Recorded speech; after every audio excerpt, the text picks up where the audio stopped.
Okey, untuk soalan 2, pada paksi yang sama, lakarkan graf fungsi y sama dengan 3/2 cos 3x dan y sama dengan x per pi tambah 1 di antara 0 hingga pi per 2. So, macam ni awak ingat balik. Cos, kalau graf cos, dia mesti bermula dekat atas. Macam tu. So, kat sini 3/2. Kat sini pun negatif 3/2. Okey, bila 3x bermaksud 3 kali pusingan. 1, 2, 3. Okey. Okey, tapi 3 kali pusingan sehingga 2 pi. Okey, dia nak sampai pi per 2 sahaja. Jadi pi per 2 kat sini adalah pi dia dekat sini. Sini pi. Okey, lepas tu pi per 2 kat sini. 1. Okey, kat sini pi per 2. Okey. 1/2. Ni macam tu. Okey. So, kat sini lakar semula. Pembaris paksi. Penting paksi y dan paksi x. Okey, lepas tu 1/2. 1/2.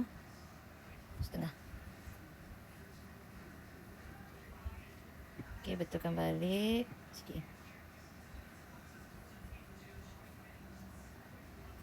Okey, pi per 2 di sini. Pi per 2. So, yang ni kita boleh padam.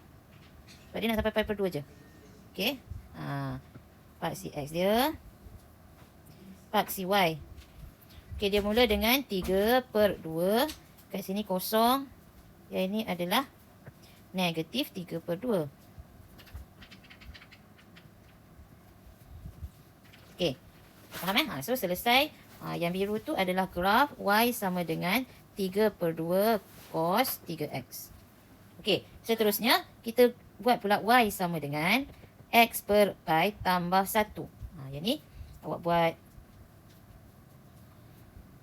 Okey. Kotak.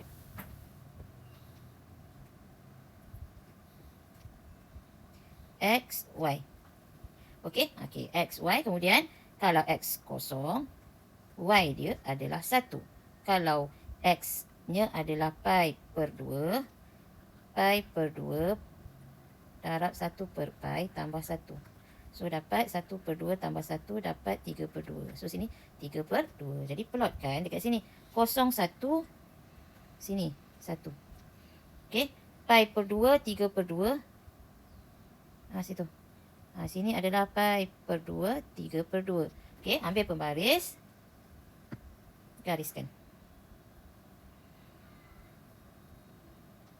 Okey, itu dia. So, bilangan penyelesaian. Tengok bersilang kat mana. Okey, 1 je. Jadi, bilangan penyelesaian sama dengan 1. Okey, selesai.